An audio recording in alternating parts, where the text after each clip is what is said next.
The Jets may have lost to the Montreal Canadiens in a shootout, but you know what? It was actually a pretty fun game, and all told, I think there's a lot more to be inspired by Winnipeg's recent run of form than there is to be concerned about, although the same problem areas have cropped up. We'll talk about all of that and how the Jets can fix it on tonight's episode of Locked On Winnipeg. You're Locked On the Hockey Jets, your daily podcast on the Winnipeg Jets. Part of the Locked On Podcast Network, your team every day.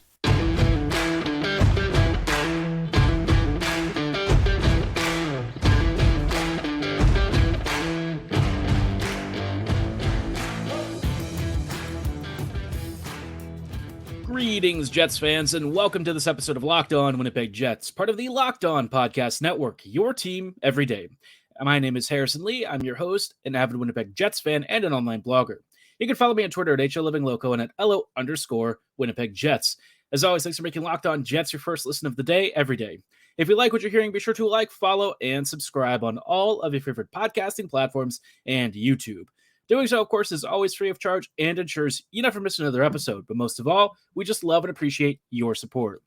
Tonight's episode is brought to you by Game Time. Download the Game Time app, create an account, and be sure to use promo code LOCKEDONNHL for $20 off your first ticket purchase. Now, like I said, we're going to focus on the opening here of Montreal versus Winnipeg over the Saturday, which, of course, didn't go Winnipeg's way. Winnipeg lost in the shootout 4-3. But you know what? You look at this game, and after getting 7 of 8 points in their last 4 attempts, the Jets have come away probably feeling pretty okay, right? This is a good run of form. It's a much better turnaround after a 1-3 start. And while some of the games, the Jets didn't always outplay their opponents, for the most part, I think that there's reasonably enough to like in a lot of these instances, whether it's Hellebuyck looking more like Hellebuyck or the Jets offense continuing to roll 4 lines and generally outplaying opponents. First things first, though, I do have to say, we'll get the bad stuff out of the way.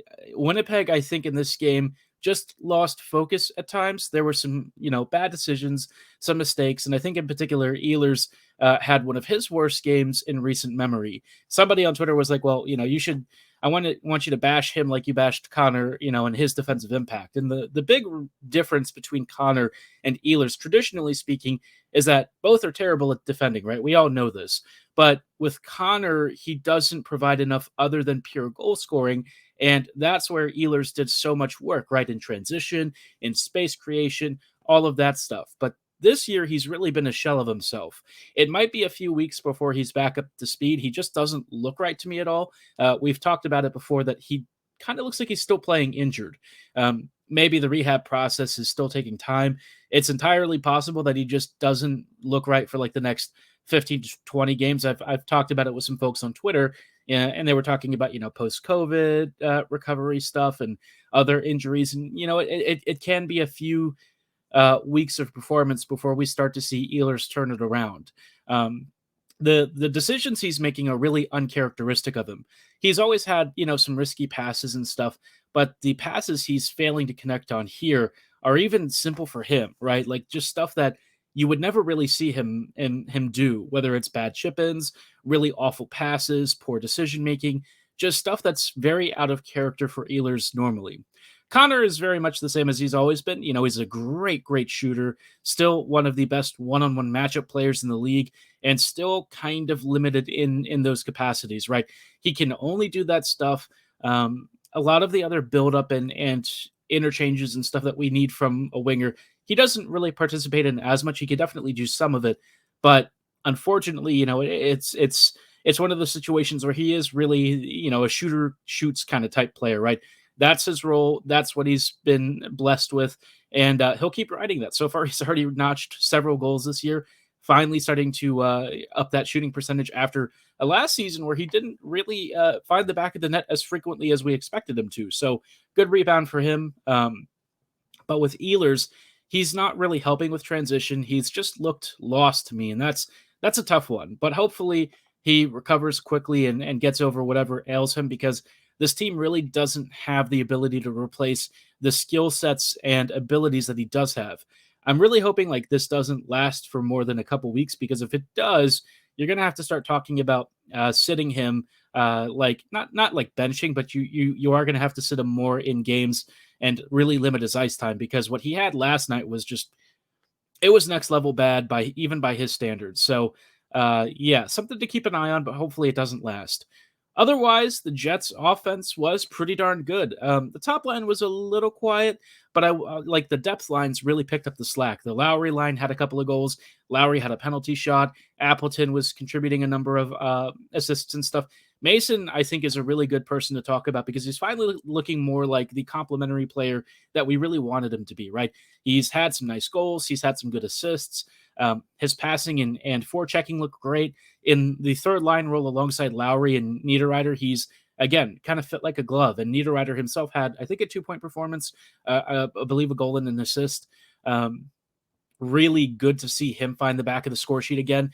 Obviously, you don't want him just getting empty netters because Nino is super effective down low and behind the goal line where he was last night, just, creating chaos, attacking the low slot area, creating chaos and havoc down low. But he's got great hand-eye coordination for really nice passes. And that's the sort of stuff that, the Jets could really use a lot more of. So hopefully after his contract expires, the Jets already have one lined up for him because in terms of his ability to really improve almost any line he's on, he's been a very good find. I know we've talked about Connor Garland coming to the Jets, but it's kind of wild that Garland has been linked to the Preds because they basically gave away a sort of Garlandy type player in Nino to Winnipeg, right? Like Niederreiter does many of the same things and has a lot of very similar traits. Is Garland the better finisher and stuff? Perhaps, yeah. I think that's a pretty fair argument. But Niederreiter, in terms of like a value player who, again, in your top 9 or in your bottom 6, depending on how the team runs their lines, he is an absolute menace. And actually, I'd like him to maybe get moved to a different line. We'll talk about who he'd be replacing and what he'd be doing in just a little bit. But overall, this game, look, it was frustrating to lose, and there were some bad defensive lapses. Winnipeg did give away a few too many opportunities to Montreal, whether it was on the power play or just on really bad counters and changes. Thankfully, Winnipeg didn't get bit too much, and they rallied enough to at least take it to a shootout. Again, didn't love that they dropped the points because they did own the lead for much of the game, and unfortunately, they just, they let it slip a little bit. But like I said, they've got 7 out of 8 points in their last 4 games. Overall, they really dominated control of this game. It wasn't until late that Montreal started looking more and more dangerous and finally got through. And, a shootout's kind of a coin flip, so not really going to be upset about that. Like I mentioned previously, the overall form of this team continues to look better. I think the depth of the 4 lines has really made a tremendous difference. Kupari, Gustafsson, Barron, Appleton, Lowry, Niederreiter, that is an elite bottom 6, and they have really helped out when maybe the top 6 has a quieter performance and doesn't find itself on the score sheet as much. So a lot to like, but like I said, there are some lineup changes that I'm thinking about, and we'll talk about what those might be in just a little bit. Before we go any further, though, I do want to shout out our friends and partners at Game Time. Those of you who have ever had to buy tickets to any sort of event, whether it's concerts or sporting events, it's a huge pain in the butt, and Game Time totally gets what you're going through. They know that you get hit with lots of fees. They know that it's expensive. And look, if you're trying to find, really cheap tickets, it can be a real challenge, especially on the day of. That's why Game Time is here to take out all of the guesswork and make it as easy as possible. They offer last-minute ticket deals, flash deals, and they even give you in-venue views so that you know exactly what you're paying for rather than getting a bit of a mystery box ticket from somebody who promises your view isn't obstructed, but you get there and you find out there's a giant pillar blocking your view of, say, even Winnipeg Jets hockey. What's great about it, though, is that you also have a lowest price guarantee and event cancellation protection. So they want you to have a good time. They want to make sure that things are, enjoyable and that you're able to get to the event. And they want to make sure that you're also paying the lowest prices possible. So if you're ready to get started, take the guesswork out of buying tickets with Game Time. Download the Game Time app, create an account, and be sure to use code LOCKEDONNHL for $20 off your first purchase. Terms apply. Again, create an account and use promo code LOCKEDONNHL for $20 off your first purchase. Download Game Time today. Last minute tickets, lowest price guaranteed. Hello, friends, and welcome back to this episode of Locked On Winnipeg Jets, part of the Locked On Podcast Network, your team every day. Everydayers, thank you for rejoining us as we talk about some potential lineup changes that the Jets could make to try and squeeze out just a little bit more out of this team. I mentioned earlier that Ehlers has really struggled over the past few weeks. And for me, I think until he's back into form, until he's, looking more and more like the normal Nikolai Ehlers that we're used to, I would potentially consider moving him to like the third line or something. Now, the problem with moving him down is that because he still does help with transition and stuff, it's a tough ask of another player to step in and be able to move the puck effectively, right? Somebody has to be the one to advance the puck up the ice when your other players on the line are more focused on offensive zone creation. And for the second line, you look at it, it's Perfetti, Nemesnikov, and Ehlers. And while that trio has been cooking this year, I do sort of wonder if it might help to perhaps give Ehlers a little bit of time off, maybe a few extra shifts of rest, something so that he's, still involved offensively, but perhaps not trying to force passes as much and all of this stuff that's been getting him into more trouble. I feel like that has kind of been a problem this year. And the tough thing is if you take him off the second line and you move him into the bottom six, you're going to run into issues of the second line not really having an effective puck carrier. If they were to make the change, I would probably orient the lines like this. Still keep Connor, Scheifele, and whoever Iafallo, I guess, as your top line. I mean, it's okay. It's not how I would do it, but assuming Bones isn't really going to mess with that, you can keep that trio. I don't think it's going to do super well, and it really hasn't been that great so far, but I don't know. I'm just trying to get inside the coaching staff's head. Arniel is running things right now, and I don't think he's really going to mess with too much that Bones had before. So for the second line, assuming Ehlers were to be demoted, I might look at Nino, Perfetti, and Nemesnikov, and you'll notice I put Perfetti back under center. I really think that's his best position because it really makes the most of his excellent vision, his great passing, his defensive responsibility, all of that stuff, while also factoring in the fact that he's not the fleetest of foot. He's not a slow skater by any stretch of the imagination, but he's not the kind of guy who's like Nikolai Ehlers, roaring down the ice, creating tons of space. He doesn't have Connor's edge work either because Kyle is extremely fast. Make no mistake, that dude can turn and burn very quickly. But with Perfetti, I think just making more of that his central feature would be better, and it allows Nemesnikov to kind of attack wide and sort of grind more along the walls. Not that Vlad's been bad at center, but I feel like it just makes more sense to have him kind of be your wrecking ball out wide. And Nino can do the same on the left side. He's already a great finisher, so I don't really anticipate there being too many issues there. I think he'd have a great time. I think his natural chemistry with Perfetti would be great. I think they actually have, a nice alignment of abilities. And when they played previously together in some smaller samples, they did pretty well, right? Perfetti just seems to have the ability to make almost anyone on his flanks work really well. So that's a line that I wouldn't mind trying. If you had Ehlers, Lowry, and Appleton as your third line, I think it could work. I don't know that it's the best meshing of skills. I think that there could be some issues with how that group performs, but I'm just trying to think of a way to sort of minimize the bad impacts that Ehlers has had on some of these games where he's just really struggled to create. So that could be an option. Again, I don't really want to do this. I mean, short of benching him for some games and bringing somebody in from like the Moose, I just don't know what else the Jets can really do. You have to kind of let Ehlers figure this out because he is one of our most important attackers on this team. And I know somebody was like, well, people put him on a pedestal, and that's because he really is one of our most creative players. He's kind of like Willie Nylander in that he's so smart. He knows how to create space, and his perimeter skating and edge work that allows him to then attack the central slot area makes him a consistent threat. So for him to be struggling this much is really tough for the Jets. They just don't have many players on this team that have the ability to create and transition almost by their own selves the way that Ehlers can. So he's got to get back up to speed as soon as possible. I'd also like to see more of Kupari. I think Rasmus has really deserved more of a look. That whole fourth line, frankly, just needs more ice time. I mentioned it probably in a previous episode, but I feel like, at one point they were maybe a little overutilized, and then in subsequent games, they were not given enough ice time. That fourth line is super fantastic. I think that's a great trio. I think the additions of Kupari And of course, Iafallo have really made a difference overall in the lineup. Velarde, of course, once he gets back, will be a huge upgrade for this Jets team. But Kupari, in particular, in the depth unit, has been a godsend, right? He's just been awesome. So for me, Barron, Gustafsson, and Kupari really deserve more time. I think that they can crush, their opponents and do really well. And so far, the underlying numbers have been a little mixed on some of them, but I promise you, given the right skill sets and combinations and the right deployments, I think they will really open up more opportunities for the top 9 to keep rolling. So give me more Kupari. I think he's really been really fun to watch.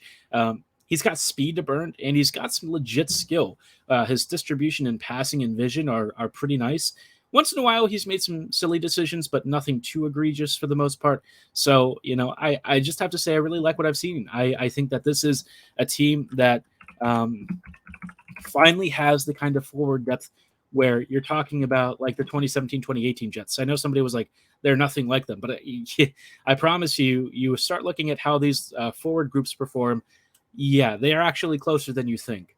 And the only real big difference, and it is a huge difference in a lot of areas, it's the defense, right? The blue line is nowhere near that team. And that is where you kind of have a pretty fair argument. But in terms of the forward depth, I've got to say, this is a really strong group, and one that I think with a few smart changes could really, really become a threat in May.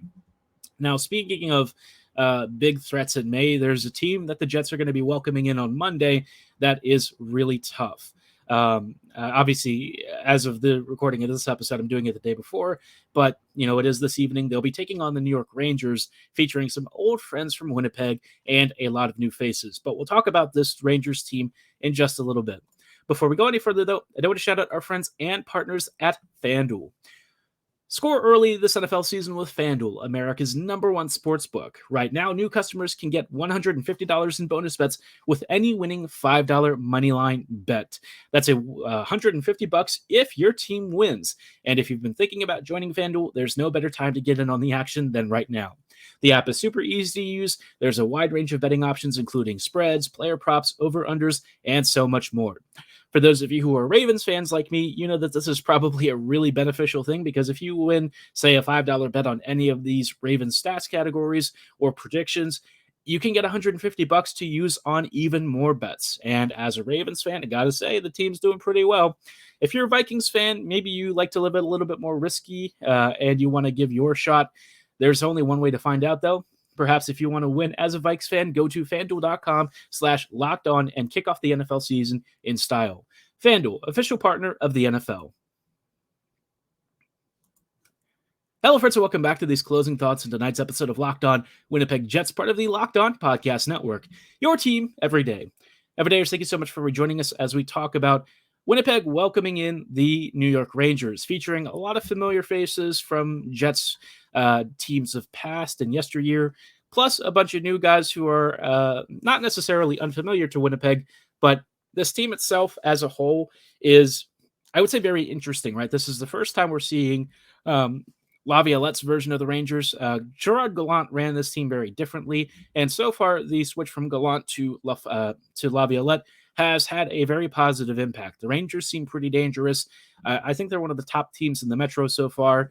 And look, the Metro division isn't what it used to be, but this Rangers team is still pretty good. On the first line, they've got Kreider, Zibanejad, and Kakko. And Kreider, we all know, is an absolute menace down low. He drives centrally. He creates so much chaos, and he's got a really lethal shot. His career resurgence over the past few years has been really notable. He is playing some of the best hockey of his career, and he was already really good. So he's an absolute goal threat and a menace, and very strong and physical. Kakko, I know a lot of people had sort of written off at one point. He just needed patience and structure, and I think a lot of that has really paid dividends enough to where he's had a really great start to the season. His vision and creativity are in full display. He's got a very soft touch on the puck and can really roof it when he finds those open spaces. Just a very good trio with Zibanejad, who's obviously a super talented scorer. Maybe kind of more in the Scheifele vein of a guy who's maybe not the most defensively resolute in terms of being like a two-way center, but offensively just as gifted as they come. What a trio, and it'll be really dangerous, especially on the power play. Then you've got Panarin, Hedl, and Lafreniere on your second line. That trio really needs no introductions. Hedl has gone from being sort of a talked about prospect, but maybe a little bit considered to be like a bottom six player, right? Rather than a top six guy. But, over the past few years, that's really started to shift as he's earned more and more responsibility. And, the Rangers roster has moved around a bit. He has increasingly been showing elite offensive prowess. He's super skilled. And with Lafreniere, who is really starting to figure it out, and Panarin, who's already a naturally gifted scorer, this is like a really, really dangerous top six. And the Jets are going to have to be on their best behavior. Things would be a little more manageable if they didn't also have a really good third line, but you've got Cooley, Trocheck, and our old friend Wheeler back in the house. This is a group that maybe hasn't scored a lot, but in terms of tilting the ice, has apparently been very effective. They've created good scoring chances. They've conceded a few opportunities so far, but I think at some point the dam will probably break. You're seeing Wheeler now being used in a more depth supporting role, and it seems to have had a pretty good impact on his underlying numbers. So good for him. Happy to see that he is doing pretty well. And of course, they're backed by a fourth line of Gaudreau, Bonino, and Vesey. Not exactly like a game-changing unit. Bonino is smart and very savvy and has been for a long time. Vesey is, a solid depth winger, and same for Gaudreau. But, the forward grouping already really good. And then you factor in a pretty interesting two-way blue line unit that's like not, I would say, the best unit in the whole league, but it's got a really strong set of names. Lindgren and Fox are on your first pairing. K'Andre Miller and Jacob Trouba are on your second. And a guy that you've probably heard of before, Eric Gustafsson and Braden Schneider on your third pairing. I know a lot of people wanted the Jets to draft Schneider at some point, but overall, this is a really mobile unit that's going to create a lot of chaos. Fox, in particular, has been on another tear. He's just naturally good at what he does, creating so much offense. He scores a lot. What can you even say about Adam that hasn't already been said? He's already won a Norris Trophy. He's due for another one, probably at some point a future Hall of Famer. I got to be honest. I think he's already on that track. And Trouba, as long as he doesn't elbow any Jets, I'm okay with that. K'Andre Miller, also very talented. He's had, maybe not like the craziest scoring reputation, but overall a really good two-way defender and somebody that I think Rangers fans will enjoy for a long time. Schneider has seemingly been doing pretty well as like another two-way presence. Actually has a pretty decent shot, and he's been making use of it from time to time. So there's just a lot of offensive threat on this back end. And, the Rangers have, both Shesterkin and Quickenett so far. Both have put up pretty good numbers. So it's going to be a really, really tough game. I think this is going to be a very explosive one. And I think special teams are going to have a huge impact on who ends up winning. And unfortunately, I do think that this is probably going to be a loss. I just feel like the Rangers have better depth in terms of, the finishing ability up and down the lineup. And, the goaltending is going to be a really close match. But the PK for the Jets has been bad enough to where if you give the Rangers even one or two chances, your night might be over before it really begins. So let's hope Winnipeg doesn't take that many penalties and keeps them away from the power play. That would be a huge benefit to the Jets and also give Winnipeg a chance to roll things at even strength. But we'll see how it all pans out later this evening. But for tonight's show, that is going to be all the time that we have. Stay tuned tomorrow to hear how this game went and some thoughts on any alterations that the lines are that are made to the lines, plus maybe some thoughts on our next opponent later in the week. But like I said, for tonight's show, that is all the time that we have. Thanks for listening to us and making us your first listen of the day. As always, have a great night and go Jets, go.